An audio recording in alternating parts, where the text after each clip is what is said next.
أعوذ بالله من الشيطان الرجيم. بسم الله الرحمن الرحيم. الحاقة ما الحاقة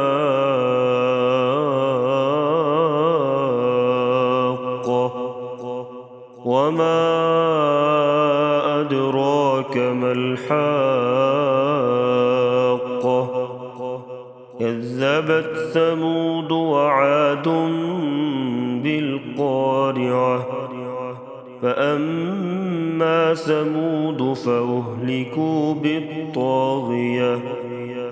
وأما عاد فأهلكوا بريح صرصر عاتية سخرها عليهم 7 ليال و8 أيام حسوما فترى القوم فيها صرعى كأنهم أعجاز نخل خاوية فهل ترى لهم من باقية وجاء فرعون ومن قبله والمؤتفكات بالخاطئة فعصوا رسول ربهم فأخذهم أخذة رابية إنا لما طغى الماء حملناكم في الجارية لنجعلها لكم تذكرة وتعيها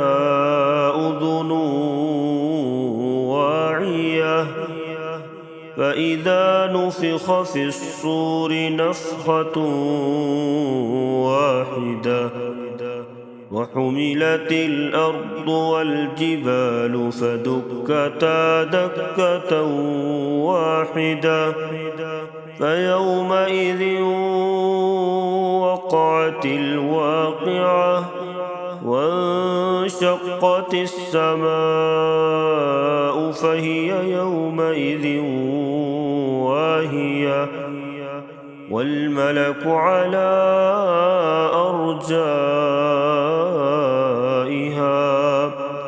ويحمل عرش ربك فوقهم يومئذ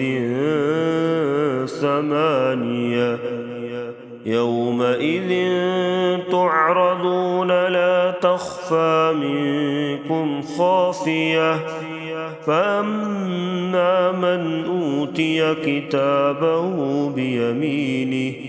فيقول هاؤم اقرءوا كتابيه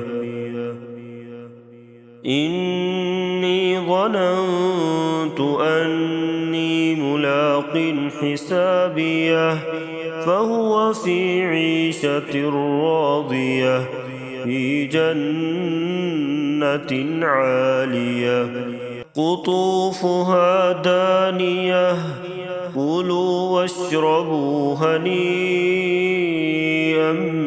بما أسلفتم في الأيام الخالية وأما من أوتي كتابه بشماله فيقول يا ليتني لم أوت كتابيه ولم أدر ما حسابيه يا ليتها كانت القاضية ما أغنى عني ماليه هلك عني سلطانيه خذوه فغلوه ثم الجحيم صلوه ثم في سلسلة ذرعها 70 ذراعا فاسلكوه إنه كان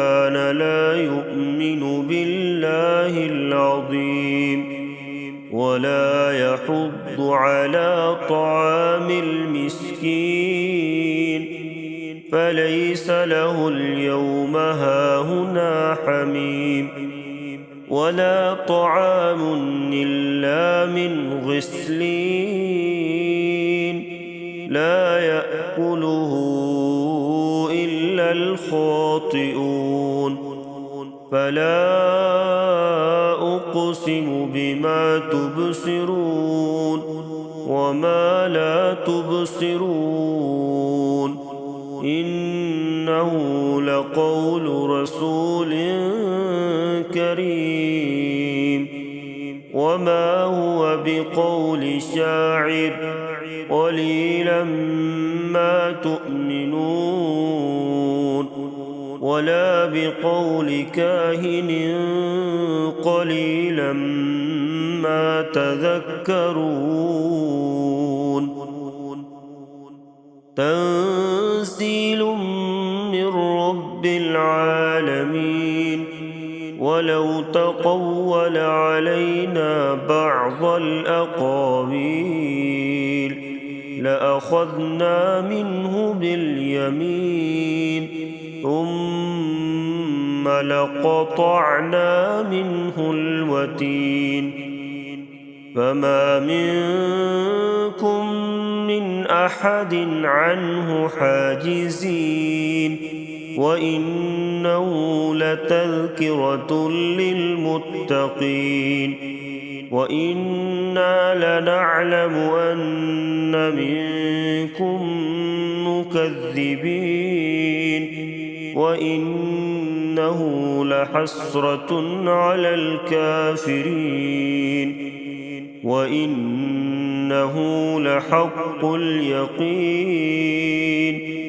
فسبح باسم ربك العظيم.